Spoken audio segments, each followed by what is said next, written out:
3 to 5 minutes.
Ladies and gentlemen, esteemed guests, passionate environmental advocates, welcome to Earth Stories 2024.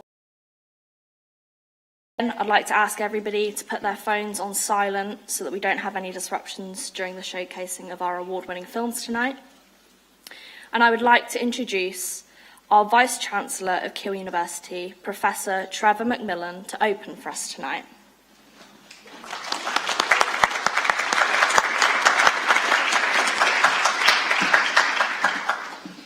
Thank you very much, Shalia. It's a great pleasure to be here this evening, and it's great to see you all here. So thank you very much indeed for coming. You all know, probably better than I do, the Earth Stories Film Festival is very much a student-led initiative. And it provides a space for students and young filmmakers to articulate their concerns about the environment and to highlight pathways to move to a more sustainable future through the medium of film. Slightly paraphrasing our former Chancellor of the University, Jonathan Porritt, who had various parts of his career, including the Green Party and a general advocate for sustainability. As I say, paraphrasing him, to get where we need to be, we have to be able to demonstrate to people just how dynamic and aspirational a sustainable world could be. The future will be green, or not at all, he said, and this truth lies at the heart of humankind's most pressing challenge, to learn to live in harmony with the earth as on a genuinely sustainable basis. Jonathan was in no small part a major driver of Keele University's aspirations around doing our bit towards a more sustainable future and addressing the issues of climate change. When I talk about this, I always talk about 4 dimensions of the work that we do. One is the research that we do, another one is around the education that we do, and the third one is around trying to do our bit as an organisation, which we're not as good as we should be at, but we've got to keep on trying. But importantly, within that second one, the education moves to a broader aspect, because I very, very much recognise, as much if not more than anybody else, that the impact that we can have as a university on the sustainability of the earth into the future is not what we do on campus. The biggest impact that we have will be instilling a knowledge, a mindset, an attitude and a determination amongst the 3,000 students that we graduate out there. And that's why it's so fantastic to see this student-led initiative go from strength to strength in its two years. It was very successful last year, and the students who created the festival were awarded Student Entrepreneurs of the Year in our Breaking the Mould Awards, and the staff were awarded the Environmental Sustainability Award. So this year's festival has a lot to live up to, but it is already proving to be successful, and we'll see that this evening. 70 students and 7 members of staff have been involved in putting this film festival together. They had 1,500 different submissions from 108 different countries. We'll hear about the categories in a little while: animation, fiction, documentary, experimental, young persons, that's 14 to 16-year-olds, and one for a Keele student film. Someone has taken the time to count that there has been 8,160 minutes and 29 seconds of film that have been submitted. Who counted that? Who in this room counted that? And films were judged on how relevant the message was to the Earth Stories judging criteria. And that is how well they informed, they educated, and they entertained, which has similarities to the Ruthian principles of the BBC mission to educate, inform, and entertain. And the films must include a call to action. We're obviously going to see some of the films this evening, but you'll be able to see more on the YouTube channel that is dedicated to Earth Stories. So we're in for a fantastic evening. But before I sit down, I just want to pass on a few votes of thanks to people that have been involved. First of all, there's the core team who have made this event possible through some really, really hard work, passion, tenacity, dedication. Charlotte, Charlie, Catherine, Joe, Holly, Amelia, Liam, Connie, Joshua, and Emily Stevenson, who actually will be taking on the mantle as the new director of Earth Stories in its 3rd year next year. I want to thank the senior judging panel: Kate Stouthwaite, Alana Wheat, Luke Hobson, Paswad Bisht, Jerome Whittingham. Somebody tell me it's Jerome's birthday today. Yeah. Amit Bose, Manuela Blackburn, and Natasha Drury. So thank you for, they're the ones that have looked at those 8,160 minutes. So thank you to all of you. But of course, a final great thanks to the Earth Stories Film Festival media lecturer James McAteer, one of the driving forces, and you've already seen her third-year student in media and sociology director, Alia Gardner, who has been the real driving force behind a lot of this. So thank you to all of you that have made this evening possible. Thank you again to all of you for coming. This really is a very special part of the Keele push towards helping the Earth survive into the future. So thank you again, and I hope you all enjoy the evening. Thank you.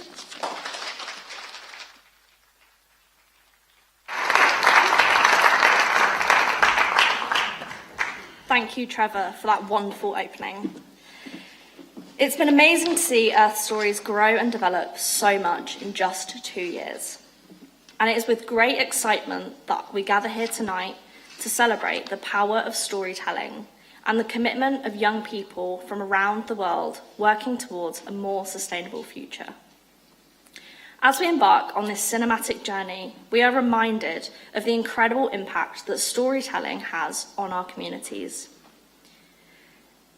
Through the filmmaking of young people from 118 countries worldwide, we have been gifted with over 1,500 film submissions, which all portray the connection we share with the environment and the urgency of collective action.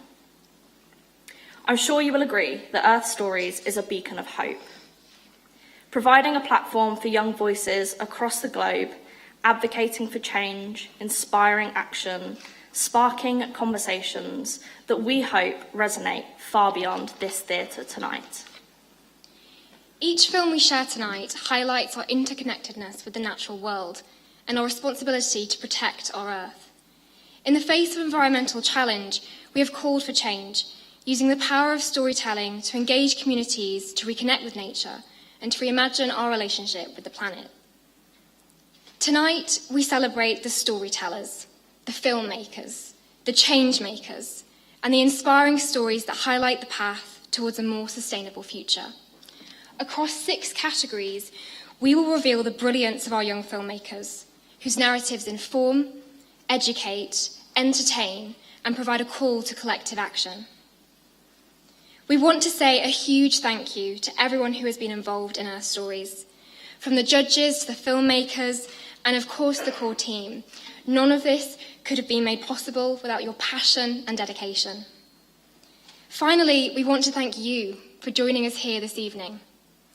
Your attendance in person or on our live stream is truly appreciated. Together, let's continue to amplify the Earth Stories, inspire change, and create a path towards a brighter and more sustainable future for generations to come. We hope you enjoy the festival. Thank you.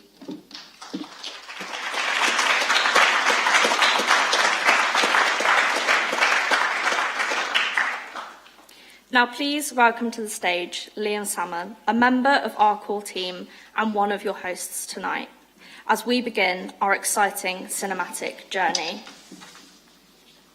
Thanks, Eminalia, for that beautiful introduction. Hello, everyone. I'd like to say, and I think everyone on the committee would agree with me, the quality of this year's films have exceeded our expectations, which did lead to a difficult process of selecting the award winners. It was incredible to see how many amazing short films were submitted and to see the range of creativity and passion these filmmakers had for the environment. We feel it important to acknowledge the process that all these films mentioned today had to go through to win these awards.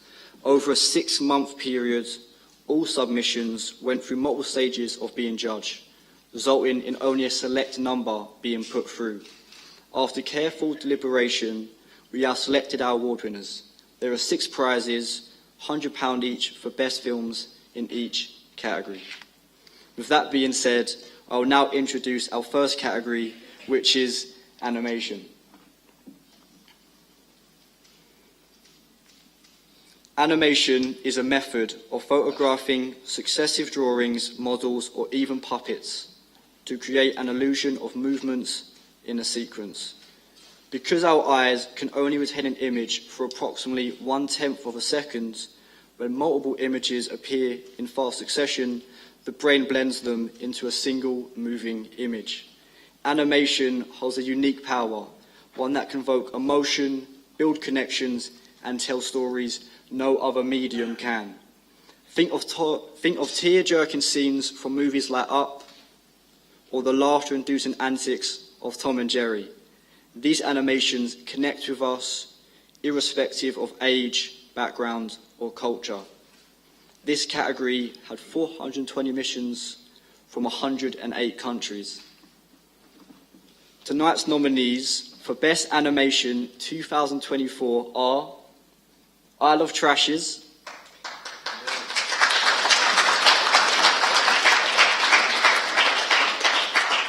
Banyat,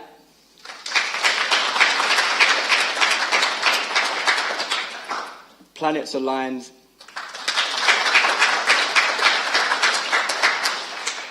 and The Forest Paper.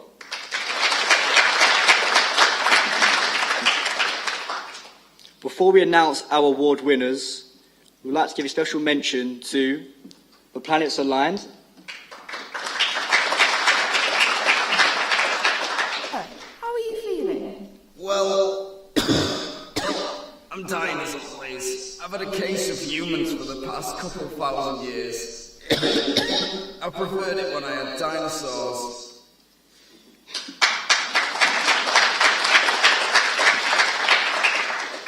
and then The Forest Paper.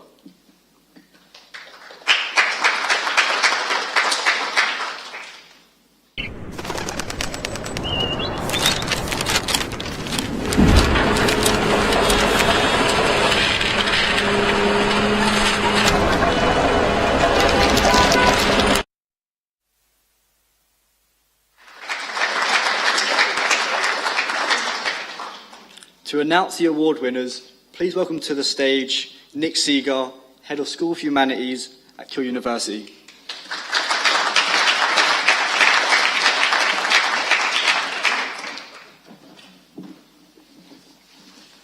Thank you, Liam, and congratulations to all involved with Earth Stories, which continues to be a fantastic achievement and something that we in the School of Humanities are incredibly proud of our students and staff for leading on. So tonight's shortlist for the Best Animated Award 2024 are, first, Isle of Trashes. Isle of Trashes is an engaging short animation that has cross-border and cross-cultural appeal. The judges felt that it has a compelling opening visual sequence and is a particularly endearing animation. There is a strong audio-visual relationship, a very effective use of music, and very successful use of cross-cutting editing techniques. Overall, the judges agreed that this is a fantastic stop-motion animation, which is particularly good for all ages with a strong, clear message. And secondly, Banyat. The judges agreed that the sound in this film is fantastic and brings a level of realism to the animated visuals. There is great sonic tactility, well-handled ideas, and it is well produced. The judges really appreciated the many sound layers and how this added to the compelling storytelling. One of our judges, Amit Bose, is an environmental filmmaker based in India, and he said that Banyat resonated with him deeply and left him with an eerie feeling. He's worked in the region, and it is set in his home state. He added that this issue is rampant there, and he's covered stories of landslides in the region. There's a clear message because it is a real major environmental concern. Now to announce the winner. The winner of the Best Animation Award 2024 is Banyat.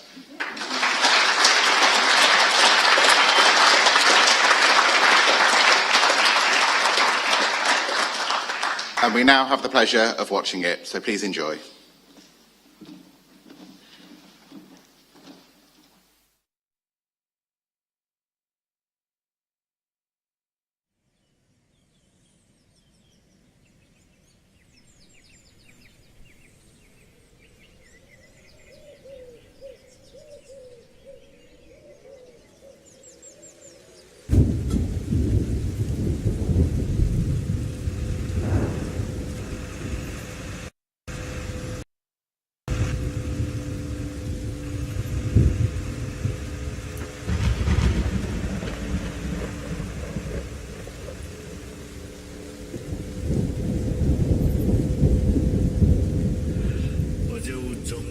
शेतानल आपण पळय कशी गिच करू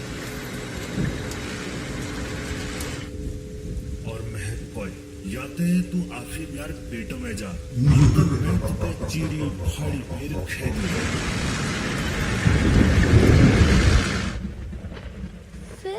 फिर मैल शेरों की चार दहाड़ लगाई हाँ अरे जा जा बहुत देख रही त्यार जा शैतान फिर बस वजह के छी मैं उके पल पल छलने गई वो मेरे पिछाड़ी आने रोई मैं अपन मनम मारीज वो अपन मनम राम आंख झपकण में तिमला आंख झपकण में रीची सोन तालखेत सब जगह यार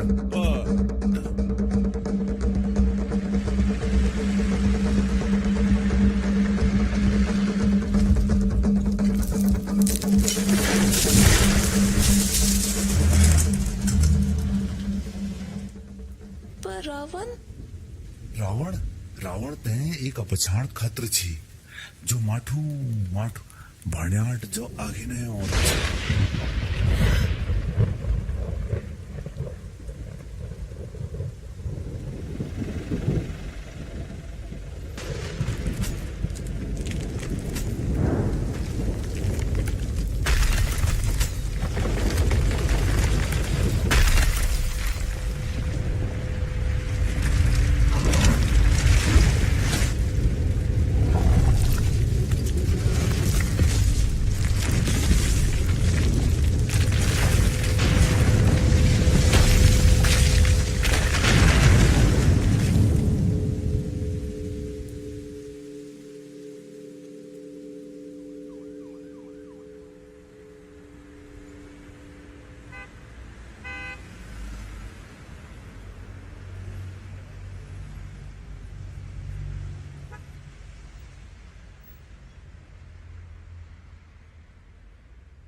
Thank you again to all of our animation submitters, our nominees, and of course, our brilliant award winner. Our next category is fiction. Fiction in film is stories created from the imagination, not presented as fact, though it may be based on a true story, situation, or an issue. Fiction has the power that no other form of communication does. The power to insert you fully and completely into someone else's mind. It is a meld between the mind of the viewer and the writer, and the minds of the viewer and a character. Fiction is all about character and a world that the filmmaker creates. Our fiction category had 526 submissions. And now to announce this year's fiction nominees. Mushlings,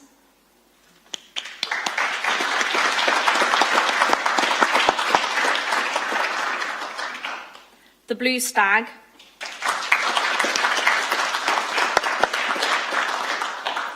and Throwaway Living.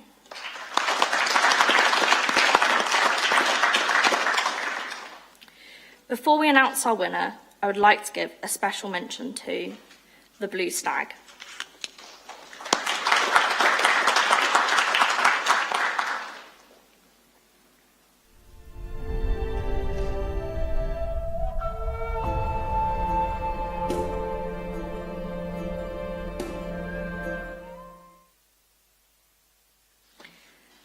And now, to announce this category's runner-up and award winner, I want to welcome to the stage Zoe Robinson.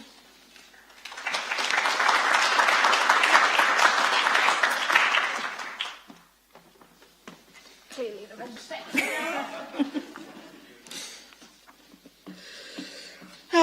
Right, where are we?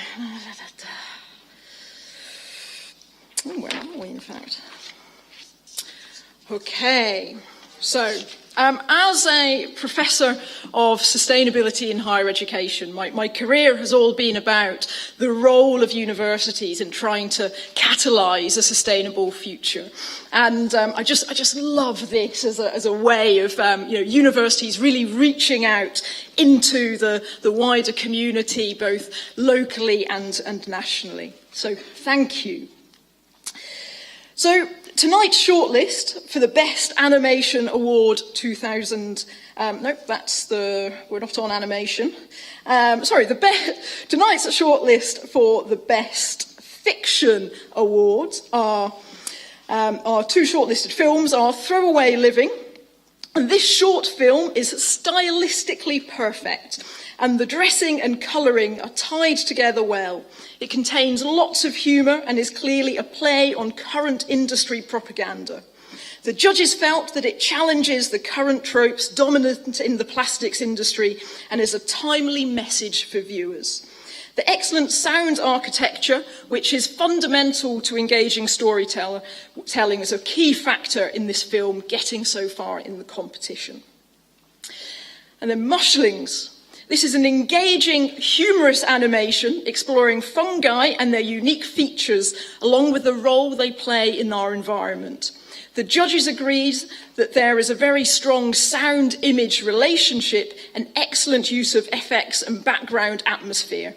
As a narrative, it is very informative and useful in educating people. And so, the winner is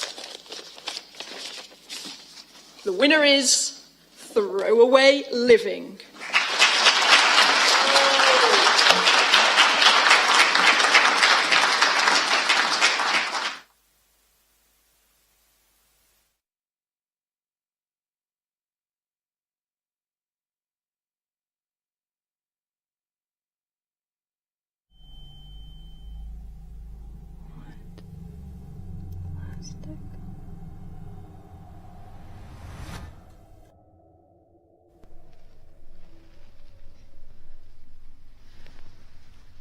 Oh, hi there. Did you think I was doing dishes? I hate doing dishes. But thanks to my new plastic tableware, I don't even have a sink anymore. That's right, ladies. No more sweating over a pile of your granny's heirloom silverware. Just use once and toss away. I use plastic for every single meal of every single day, including late-night snacks and after-school milk. That's countless plates, forks, knives, and cups simply trashed. Now you might be wondering, at what cost? Practically none. I get 100 of these sets for just $2.99. And if you think that's something, just you wait. Plastic is soon to dominate every aspect of modern living. For example, instead of using old-fashioned wax paper, I use plastic to wrap all my food for myself, my husband, and my 11 children. And instead of using those yucky caveman-era diapers, I use ones that are single-use, disposable, and most importantly, plastic. No more mess from your baby. I could just wrap my whole child in plastic. And the best part? Plastic is forever. It doesn't decompose, so it'll never go away. Just think, a whole world where everything, and I mean everything, is made of this incredible material. Our homes, our clothes, our hair, it could be as common as air. So buy into plastic today to ensure our children grow up in a plastic world.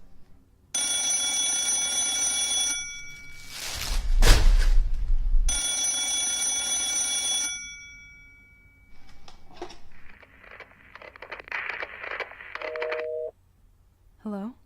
I'm watching you. What?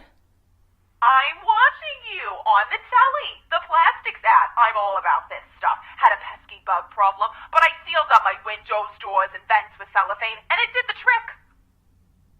Well, that's quite inventive. See, the possibilities are as endless as the plastic itself. Hello? Hello? It's me. It's me. Can you hear me? Yes. Can you hear me? Hello, I can't hear you. Have you used plastic to wrap your sandwiches yet? I'm from the future. You're from the future. We're different. The future? Well, that explains the spotty connection. It's a long way to come from. You got sent there to reverse the plastics catastrophe. It's everywhere. It's in our oceans, it's in our food, it's devastated the whole planet. It's too late for us. You can still change things in the past. There's no hope. Well, ladies, you heard it from the future herself. Plastic is here to stay.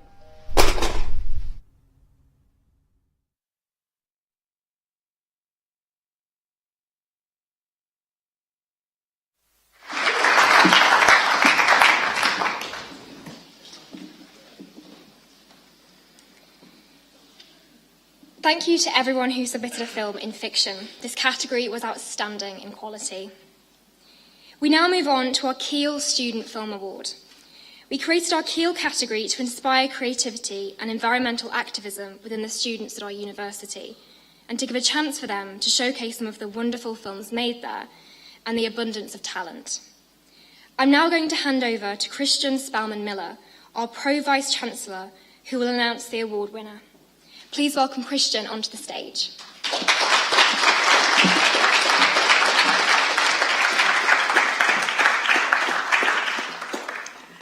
Thank you very much, and what a fantastic evening so far.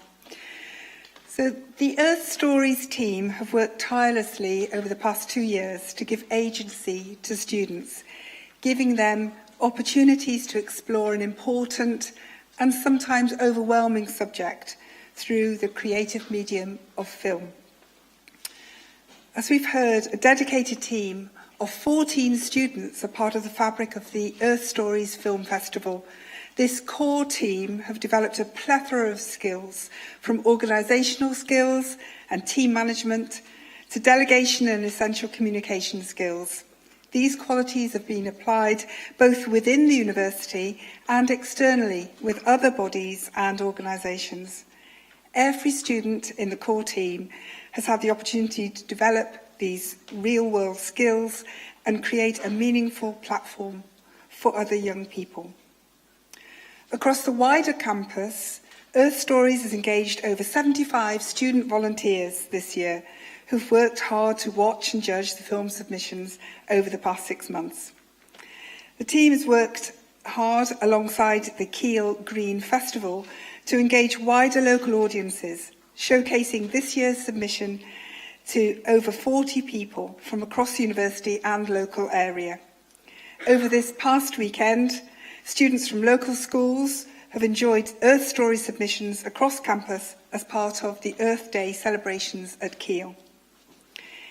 The interest shown from students on both a local and global scale has been incredible, and I'm very pleased to be here tonight to celebrate such a wonderful form of student engagement by announcing our next category, the Keele Student Film Award.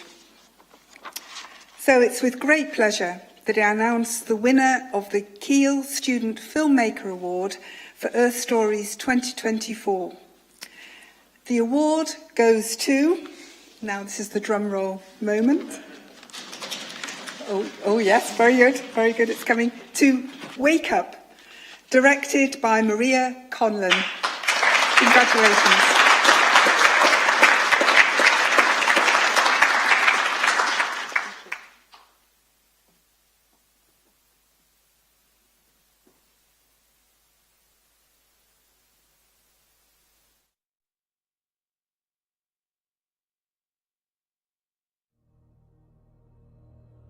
You're going to think that I'm mad.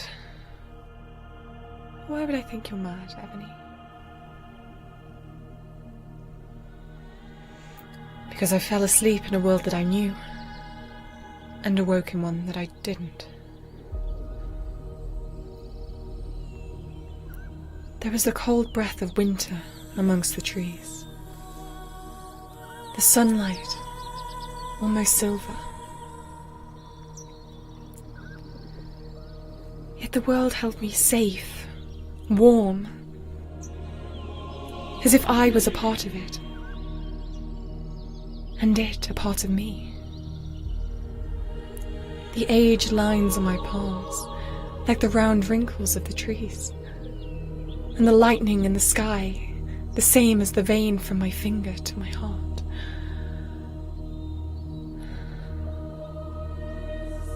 The world breathed, and I breathed with it. It gathered me, enfolded, as if I had never existed outside of this. As if I was the wind, and the water, and the waves.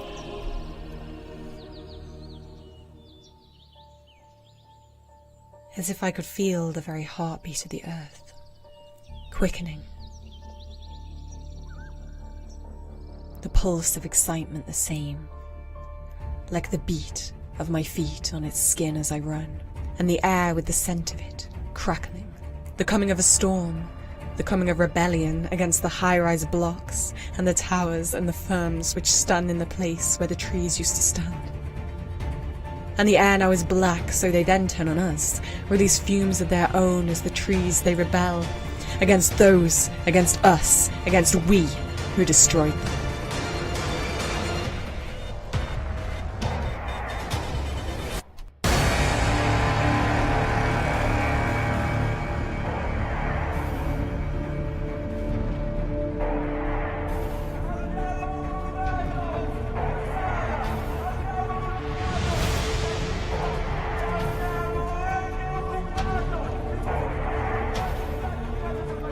I watch the world at war with herself. Sun against snow, and a bleeding sky with tears of dust and ash, the sun scorching holes in her skin. No, I watch the world at war with us. For it is our hands which cleave the sky in two, and tear apart the earth, and grow power plants where flower plants wither beneath smoky skies, as the sun rises at daybreak.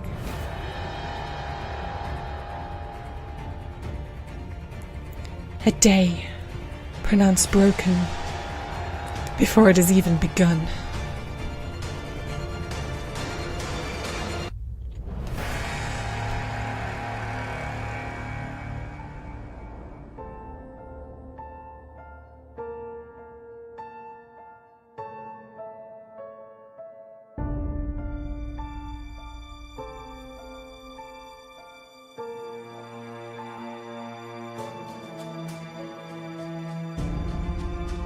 For this is the world that we have made for ourselves.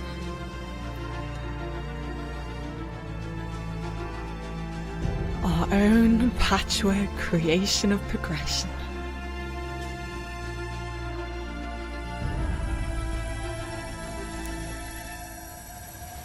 See how far we humans have come. See how far nature has fallen. We dominate the future.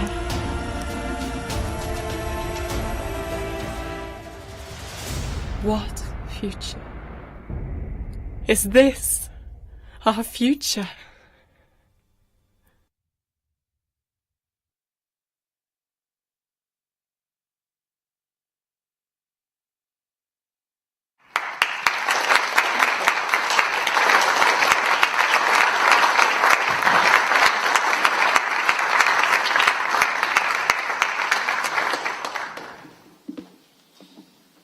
A huge congratulations to Maria. It's such an incredible achievement for you. I would now like to welcome onto the stage Dr. Pawas Bitch.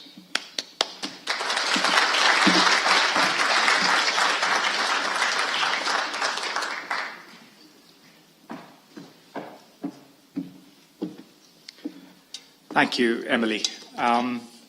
First of all, let me start by saying I'm so proud and pleased to be here to see the fantastic achievement of the Earth Stories team. I am a senior lecturer in media. I'm also a documentary filmmaker. I'm one of the deputy directors of our Institute for Sustainable Futures. In my work as a filmmaker and as a researcher, I work in environmental storytelling, and I believe strongly in the power of storytelling to make a difference to the situation that we are in. I mean, the film that we just saw, I'm still recovering from the impact of that. That was so deeply moving. It paints such a stark picture of where we are today and the need for immediate action. What I'm hoping to do in this, I have been given the opportunity to speak, and I'm very thankful for that. I want to briefly situate the vital need for a festival like Earth Stories and say a little bit about the kind of environmental storytelling that we need in this moment. Before I do that, I just want to say also that I have been a part of this initiative since last year when we first, James, I, Neil Archer, applied for the funding for this festival, and it's just amazing to see this now in its second year having such an amazing impact locally in the community, but also providing such a fantastic platform for voices from across the world. Rebecca Solnit, when speaking about environmental storytelling, defined the climate crisis also as a crisis of storytelling. So fundamentally, we are living in a moment where we are being told that there are no other alternatives present. In this country, in the recent past, we've seen backtracking by both political parties in terms of the targets that have been set in terms of green policies. We've had a pushing back of the phasing out of fossil fuel vehicles announced by the Conservative government. We've had the Labour Party also stepping back from a clear commitment to funding green policies. We've seen in Scotland, again, a moving back from a commitment to reducing greenhouse emissions by 2035. So it is vitally important that as storytellers, we push back against this kind of narrativizing, which is telling us that action on this agenda is costing us too much, or people don't want it. We are being told that, and we need to fight that. And storytelling is powerful because, unlike simply information, it engages our emotions and our morals. And if we can do that, we can shift the public dialogue on this. There are three things that I think characterize a powerful environmental storytelling. And I think there are three things when I teach this to my students that I ask them to consider. The first thing is, which stories are we telling? Whose stories are we telling? And this is vitally important because still a lot of the storytelling space in our mainstream media is being dominated by values which are telling us of a relationship of consumption to our environment, of a good life being defined by individualized consumption. And we need a big shift away from that narrative. We need to be telling a narrative of interdependence, of care. So we really need to be thinking about which stories and which voices are being foregrounded, and we're seeing that kind of shift happening in these inspiring stories. The second thing that I think is vitally important is that we tell stories that are rooted in very specific communities and places, because that's the only scale at which we can reach publics. The problem of climate change is so vast, it feels so impossible to affect. But if we are telling the story from the perspective of specific people in their everyday life experiencing it, then we can begin to make that story meaningful. We can also then be illustrating the already existing pathways to alternative futures that are possible. And finally, the third thing that I say to my students, and I think is vitally important, is that we do hopeful storytelling. I mean, that film was very, very powerful, and it is much needed. But what we also need is narratives that, while acknowledging conflict and damage, are also highlighting the possibility of better futures, of livable futures. And we need to take both things together. We need to tell complex narratives, but we need to be providing people still with that sense of hopefulness. So on that note, that was a quick fire 3-point summary of a class that I teach over 12 weeks. And so, if you feel like you've been given, that summary lecture, you have. But I, again, would like to end on that note of hope and say I'm so pleased and proud of students who I see in my classroom putting this together. Alia Gibbings-Gardner is one of the students who's taking my third year class in environmental communication, and she's working on a fantastic story at the moment of the humble moss, the moss that has, in the form of peatlands, the capacity to store twice as much carbon, or does store twice as much carbon as all of the world's forests, yet we don't see it like that. And those are the kinds of stories of recognition, of valuing, that we are teaching and inspiring our students to tell. So on that note, I will finish. Thank you very much. And it's so lovely to see such a brilliant audience here. Thank you so much.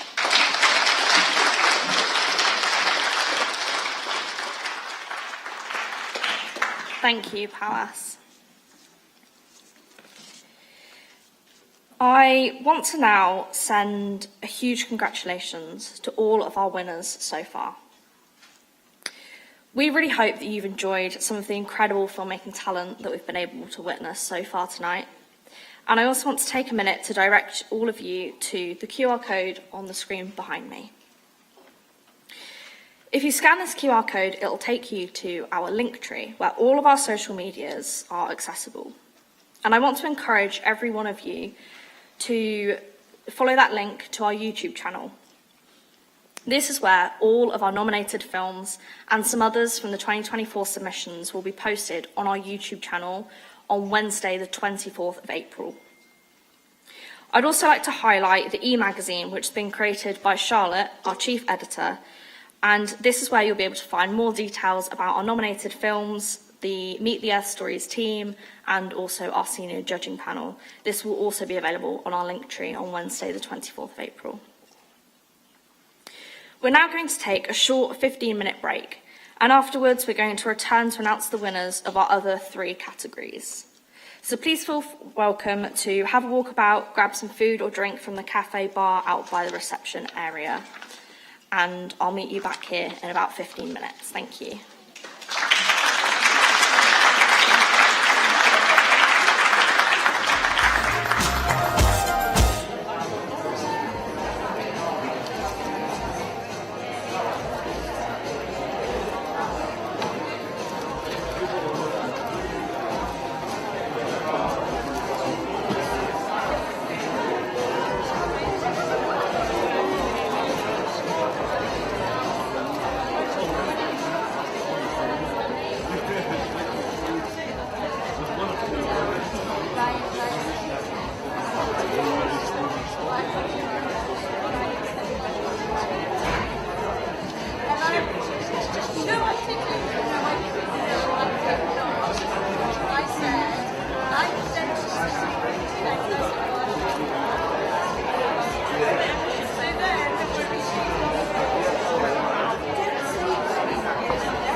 Significant other. Also, special. 216. Oh, that's another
I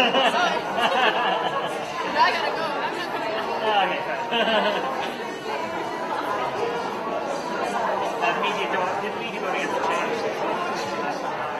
Something's still falling apart. I was hoping my work would still work. Oh, no. No. It's just been like, so many extra shit when they come back. Yeah, we have to like decorate the cars. Yeah, it's alright. It's nice to have this stuff. Seems to go well.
back everyone. We'll start now. And I hope you're feeling refreshed whilst we move on to our next category, which is experimental.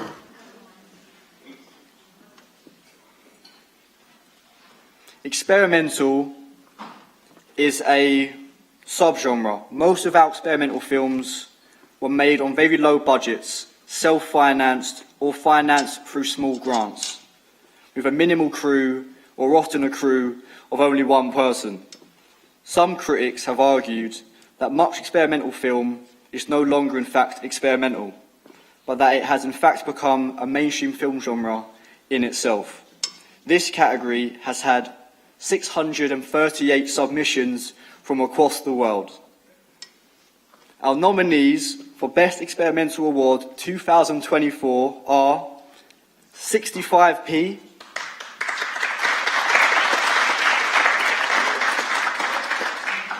Arcadia, and The Power Red Dot.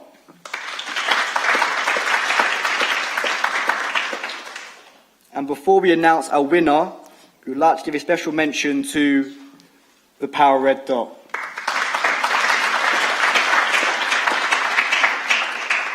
Every single second, thousands of stars explode across the cosmos, vaporizing entire planets, decimating entire solar systems. We live in such an asylum of the universe, shielded from galactic forces of destruction. There is no reason we need to bring that destruction here ourselves.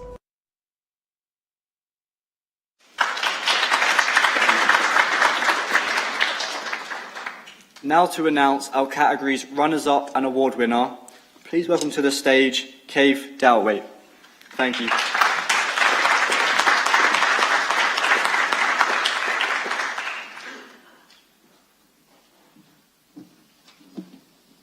Hi everyone, thank you for having me.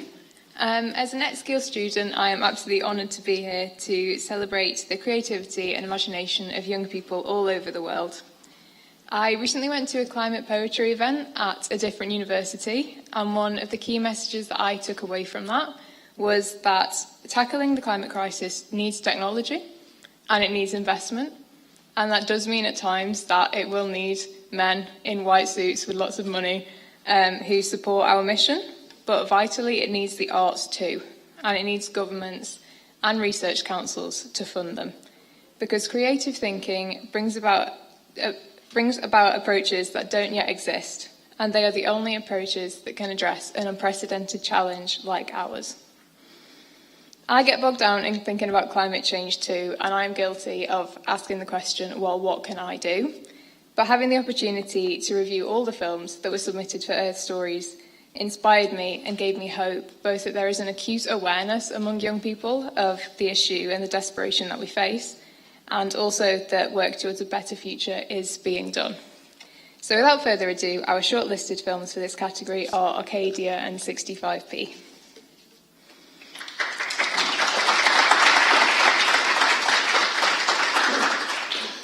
The judges thought Arcadia to be wonderfully evocative, with many compelling sequences, each being incredibly powerful, which is a brilliant cinematic achievement. It was felt that the monochromatic style and the rhythm was very moving, despite there being challenges in the movement between the pastoral and the industrial. The powerful imagery created a grim black and white expose of modern-day food production, offering a gratuitous look at some rather horrid but effective visuals. It cleverly pairs sound and shots to create a compelling viewing experience, using sound to emphasise these images in a hyper-real way. The judges felt 65p was an endearing piece, following a cut-up style of work and a clear narrative that showed the journey of a plastic bottle. How many of us have bought a plastic bottle within the last 24 hours and considered its journey once we have consumed its contents? This film enabled us to consider that journey and portrays a clear relatable message about the impact of plastic waste. And the winner of the Best Experimental Award goes to Arcadia.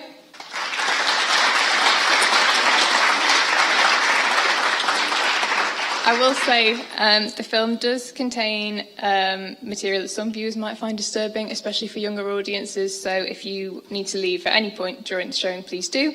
Otherwise, please enjoy.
I'd like to thank once again all of our experimental filmmakers and congratulate all of our nominees and, of course, our award winner.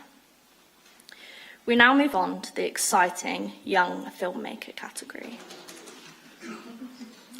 According to Tamla Bonnet, writing for the Times Educational Supplement, filmmaking can help develop young people's creativity and improve their soft skills such as communication and teamwork.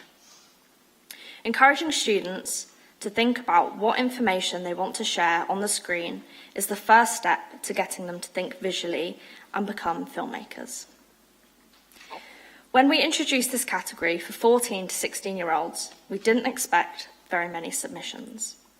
103 films later, we knew we had hit a genuinely significant area for young people to have a space to articulate their issues and concerns that affect them and others. Tonight's young filmmaker nominees are The Wasters,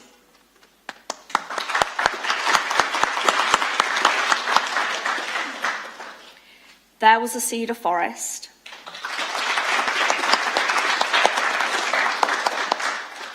Robbie and Molly, and The Fire and the Forest.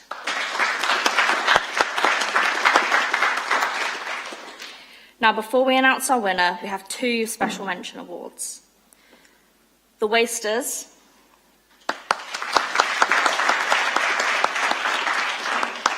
and a special mention to... Oh, sorry.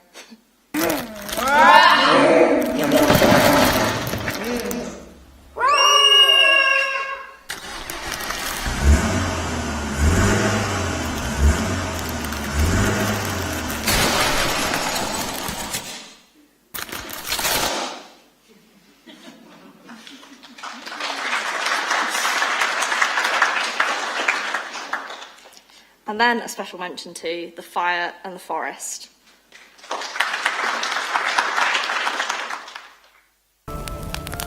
When I woke up on that day, I couldn't tell if it was day or night, real life or a nightmare. I could only smell ashes. I was suffocated by the smoke.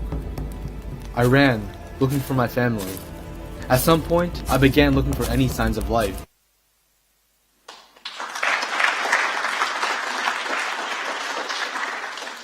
And now, to announce this category's runner-up and award winner, I want to welcome to the stage Amelie Gardner.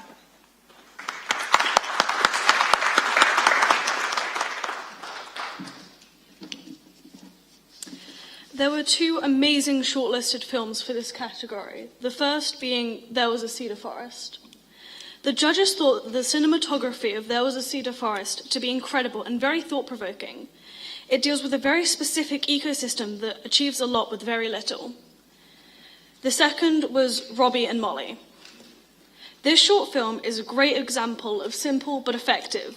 The judges found it visually engaging, creating an enjoyable watch whilst achieving a key message to call to action.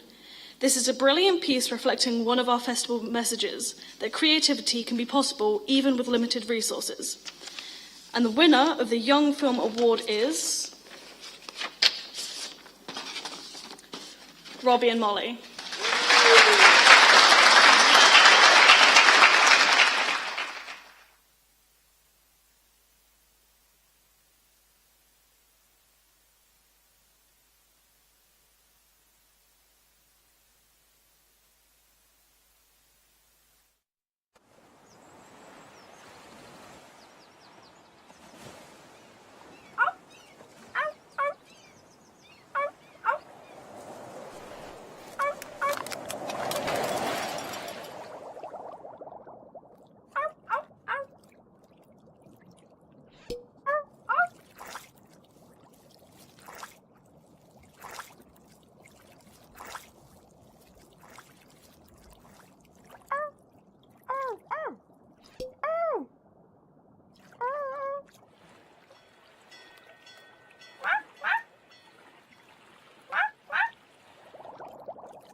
huge congratulations to all of our young filmmakers and nominees. To be a part of an international film festival at the ages of 14, 15 and 16 is an astonishing achievement, and everyone involved should be incredibly proud of themselves. We now move on to our final award in the documentary category. Documentary film is, according to the father of documentary filmmaking, John Grierson, the creative treatment of actuality. We received 331 submissions for our team of judges to consider. Those that met the submission criteria were brilliant productions. Remember, these are documentaries made by young people between the ages of 14 and 25 years old, just carving out the very start of their careers. The nominees for the best documentary are The Atlantis Mussels,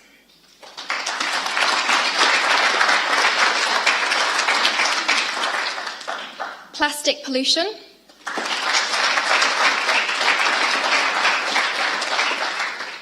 Weeping Willow,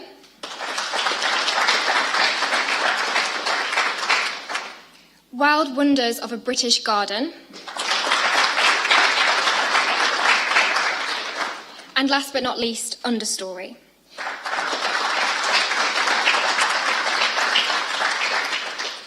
Before we announce our winners, we want to give a special mention to the Atlantis Mussels,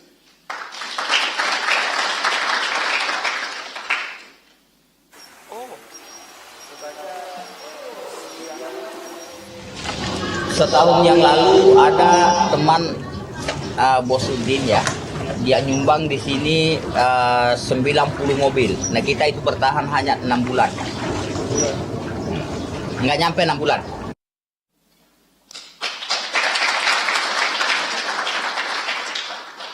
Plastic Pollution,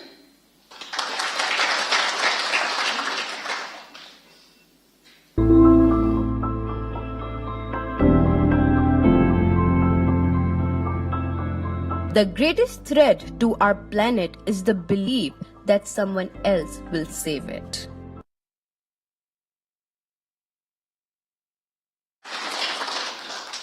and Wild Wonders of a British Garden.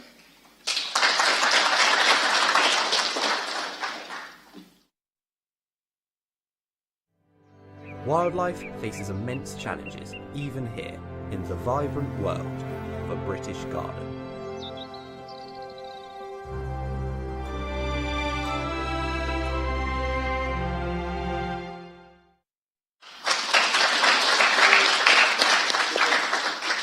Now to announce this category's runner-up and award winner, I want to welcome onto the stage Ray Johnson.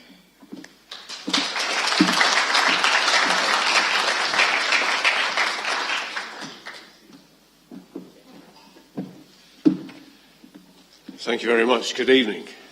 Well, what a fulfilling event this is. It's a wonderful demonstration of the craft and skill of filmmaking. We've no duds, and such a great age range working on these films. If you can master the art and craft of making a film and saying it in film and words and images, what a life skill that is. You can do anything. The world is your lobster, as someone used to say. It's very rewarding as well, as having been a lecturer in media and film and whatever, to see some of my own students thanked, Darren and Suzanne, thanked on screen, and I'll tell them I've seen their names on the screen at this wonderful festival. I went to Kiel in 1900 and frozen to death, I think it was. But I've kept an association with Kiel as an external examiner, and also there is a prize in my name that still goes out each year. But it gave me such a lot, having gone to university to study the sciences and come out with such practical subjects as psychology and philosophy, you know, real hands-on stuff. But also, throughout my time at Kiel, I was totally involved in the Drama Society, and I worked out I did on average one play a month for my university career, counting all the things we did, and we took shows to the Edinburgh Festival, which I've continued to do over the years.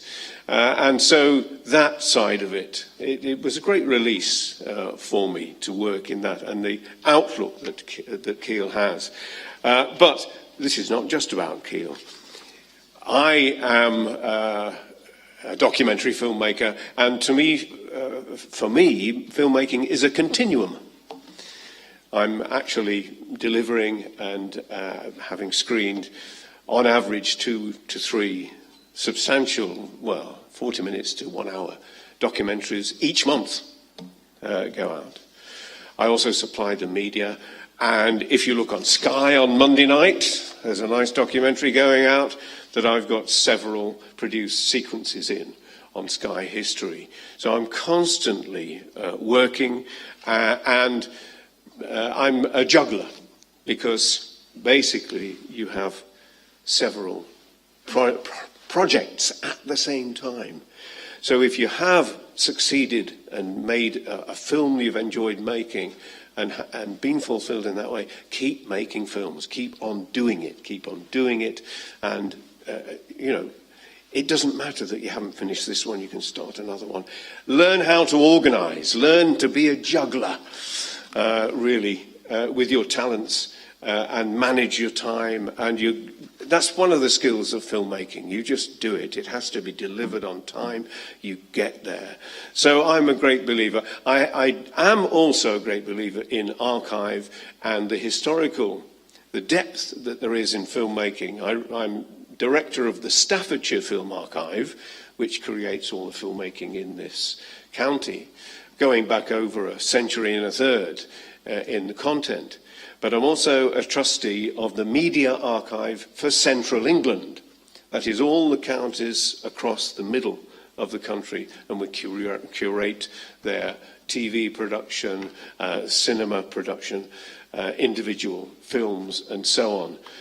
So it's great to be a part of that.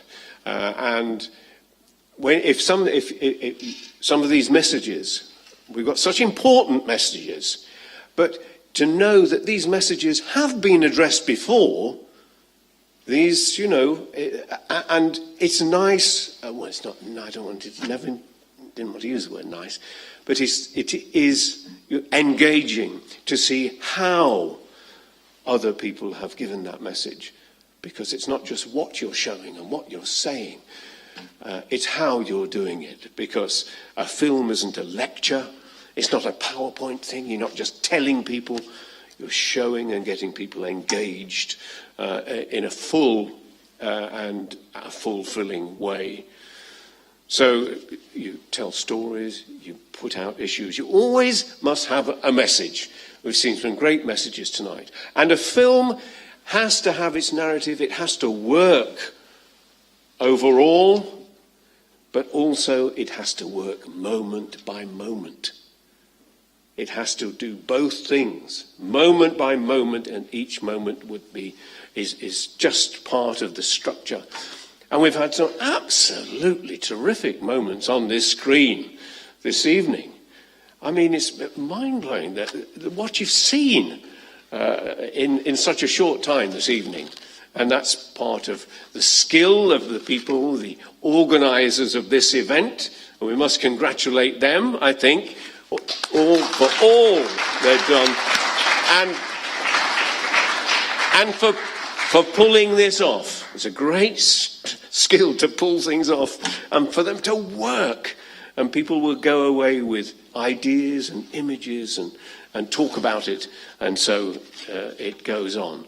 So it's a great congratulations there. Now, I'd better get back to business, and my job is to talk about 2 shortlisted documentaries, which are Understory and Weeping Willow.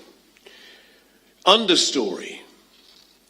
The story focuses on Borneo Bob in the Baco National Park rainforest in Borneo. There are some lush, strong images with clear narration. The placement of the audience in the forest is amplified through the constant cicadas sounds. This short film involves actual people on the ground. Excellent camera work and lighting with a strong message.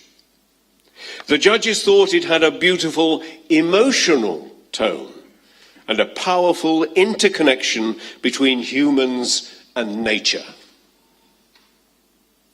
Now, Weeping Willow.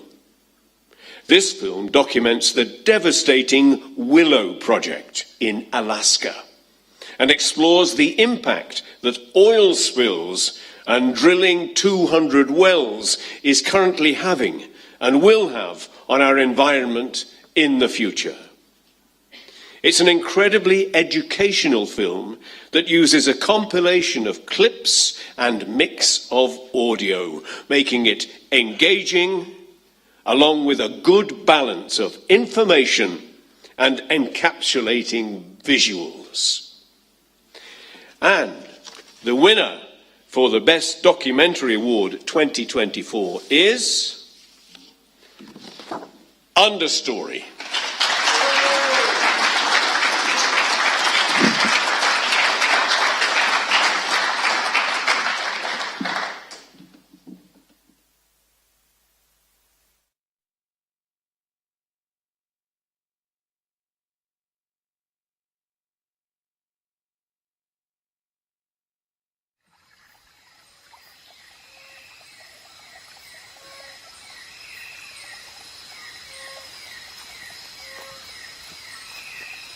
Yeah, I can hear it now, but I have to detect by hearing, and if it's close enough, then I will try to visualize where it is and try to spot where it is.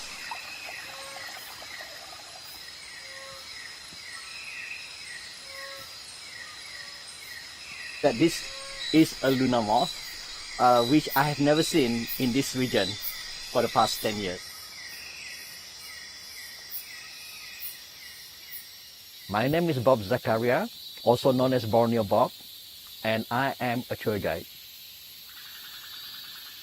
It's always that respect when you go into the rainforest, what you should do and what you should not do. Whatever you see in the rainforest, if it does not belong to you, do not bring it home. I grew up living in areas, living with cultures. I can remember we were living in a house in the rainforest, and our house, the roof was made out of leaf, the walls was made out of leaf.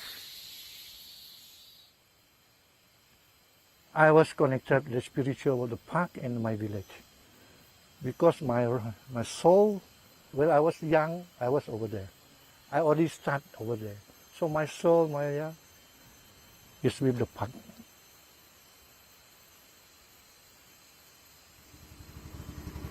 Every house make the shrimp paste. That is where the fish, the prawn live inside the mangrove area. So that's why the mangrove is very, very important. My name is Ismadi. My job is a tour guide at Bako National Park. I'm the third generation, so I'm really proud I'll be one of it.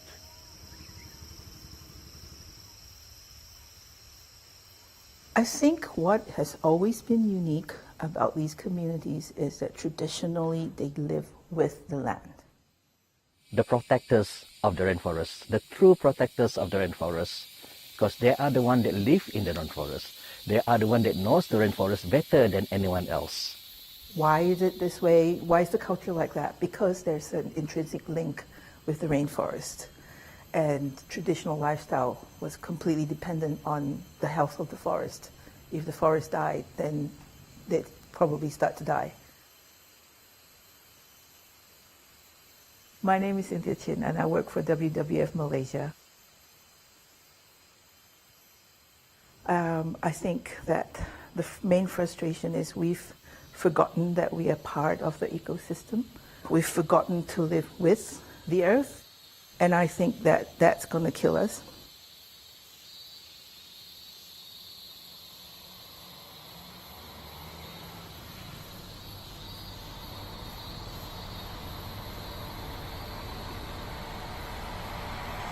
really sad.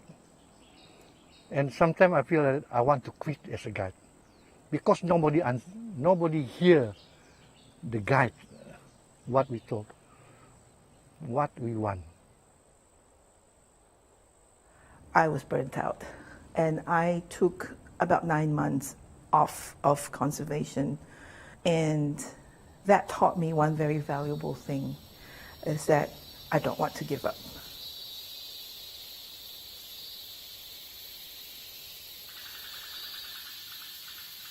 I love taking school children out. When they see an animal, which they only see on TV or in magazines, when I take them out there and they get to see the chance to see themselves there and then look at the faces.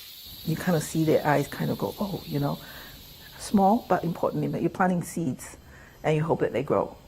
Not just educating, but helping them to have the cultural association stories being told in a newer format. But the best thing is you teach our young one from young. When they're still young, we start to bit by the bit, step by step, to teach them how important the nature is. If I can lead by example to show passion, I hopefully encourage them to become passionate about the environment. It is an education system which takes years to understand. The rainforests have taught me, no matter how big you are, you still need the little things to help you.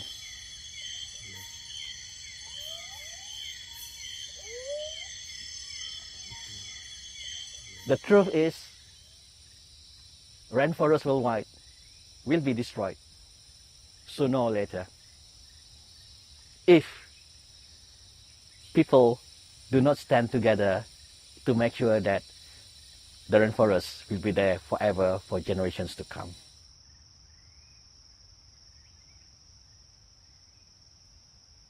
Please take care of the environment. When you cut the tree, please plant it again. There's always this deeper meaning when you go into conservation that, you know, you're never going to be a millionaire, but the riches that you gain is from what you potentially could be doing that has long-term effects.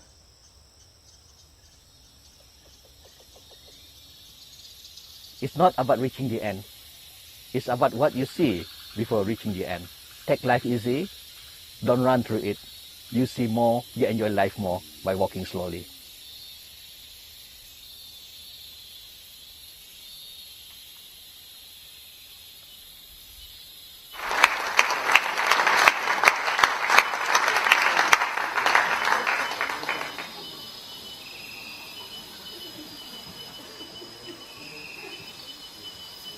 What an amazing film with just layers of storytelling in that documentary. Just layers. Yes, people are concerned about that is a David Attenborough shot.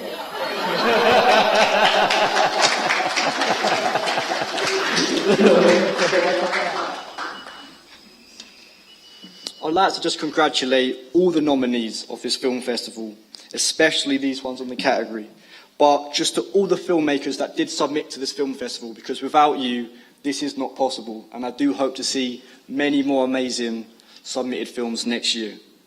I would like to introduce to the stage Kerry Jones.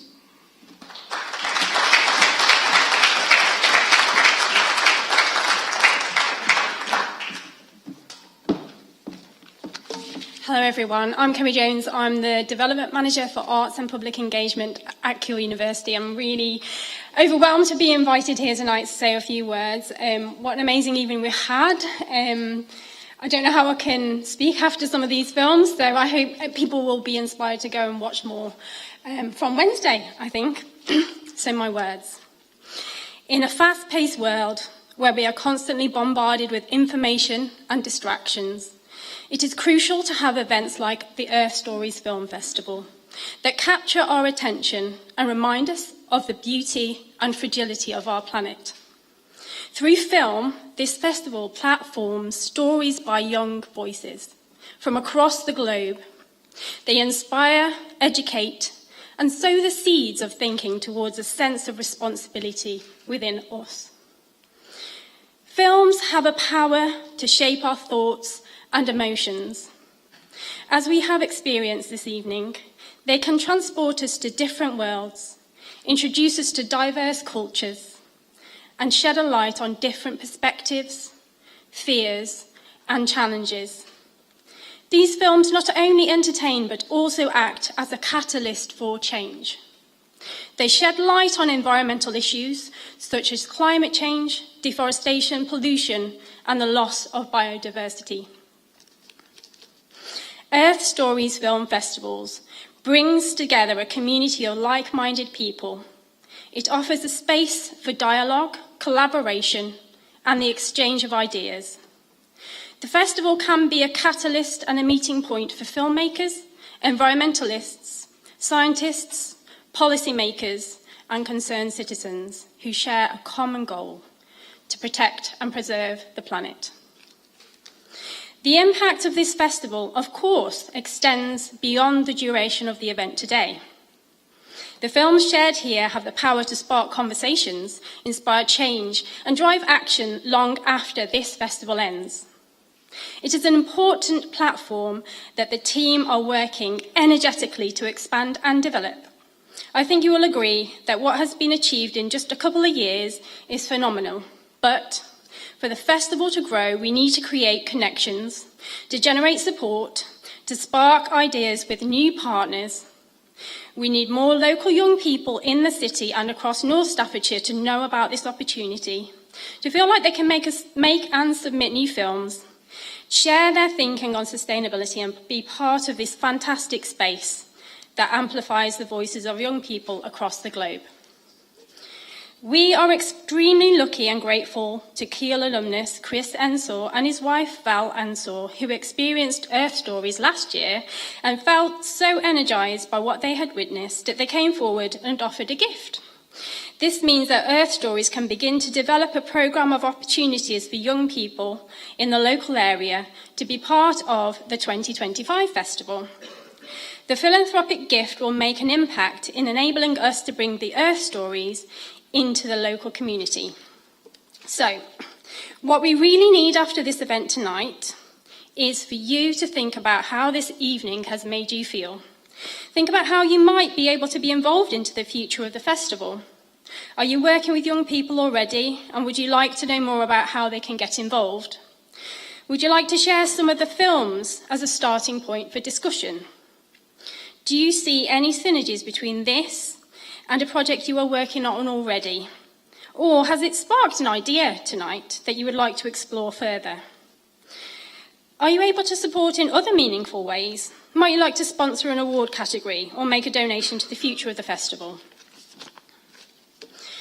This amazing film festival is happening here in North Staffordshire, in the city of Stoke-on-Trent, a city where not too long in our past, over 40% of deaths were caused by respiratory diseases, an outcome of the Industrial Revolution. A city where Sir Barnet Stross, who spearheaded the Lidice Shall Live campaign, who was also an MP for Stoke-on-Trent and also happened to be a founding member of Keele University, also dedicated his time as a GP to support respiratory illness in our mining community. Since then, much has changed. The Clean Air Act, action by the City Council banning smoky fossil fuels and putting pressure on local industry to transform. We have much to be proud of locally, and yet a long way to go as a global community to incite positive change. And the voices of our young people are intrinsic in driving this forward. Let us make sure that Earth Stories Film Festival continues to be a core part of this change. Thank you.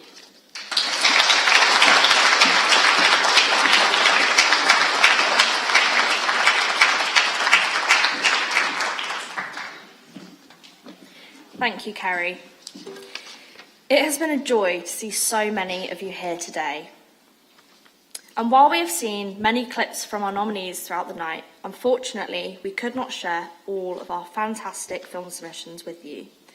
but we do encourage you to visit our YouTube channel, where all of our 2024 nominated films and more will be available to watch from Wednesday, the 24th of April, and you can see our social media for more updates.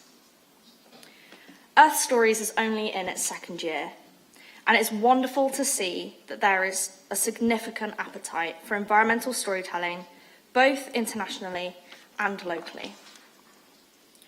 Earth Stories was founded by myself and James McAteer back in 2022, with the ambition of providing a platform for young people to freely articulate their concerns around the environmental crisis. I am very proud to be standing here tonight and to say that we have achieved exactly that. I cannot describe how incredible it is to see how valued this festival is by our local community and the thousands worldwide. My wish for Earth Stories is that, with all of your help, the festival will continue to grow, and it will continue to give thousands of young people the agency and voice in the call for collective action against climate change. It is hard to articulate just how beautiful it is to be able to bring so many people together, learning new skills, creatively exploring, and all connected through the same passion, caring for our planet and for our futures. I want to thank so many tonight, but most importantly, the Earth Stories core team, including my assistant director, Emily Stevenson. None of this would have happened without your dedication, hard work and support, so can we please give a round of applause for the team.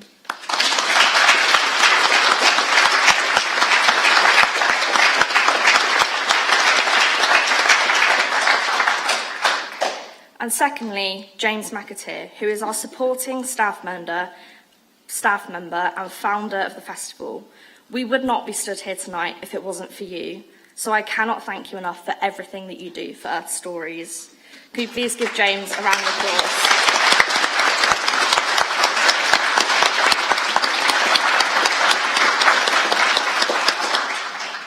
And of course, to every one of our speakers who've joined us tonight, thank you all. And finally, every single one of you in the audience here tonight and those joining us on our live stream. This festival would not be happening without you. I want to congratulate all of our filmmakers, all of our award winners, and all of our nominees. And I hope that Earth Stories has left you feeling inspired and hopeful. Let's keep working together to call for collective action. Let's celebrate the storytellers, and together, let's be the change makers.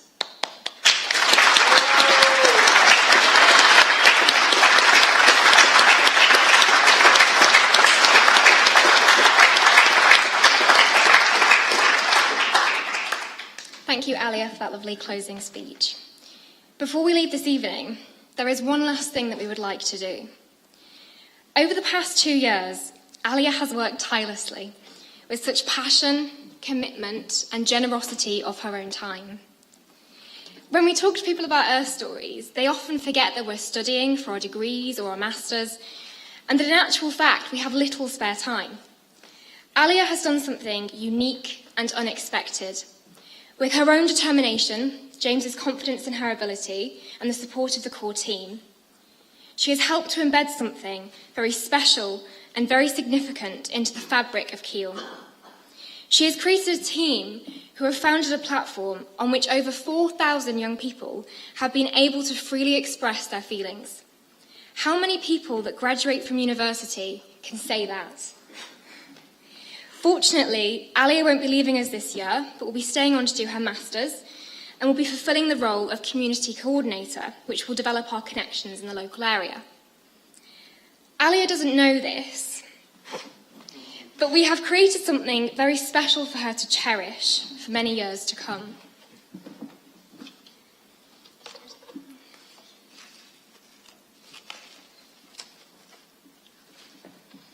It's a marker of her creation of the film festival and the legacy that she will leave behind at Keele. Please can we have a final round of applause to thank Alia for all of her hard work over the past 2 years.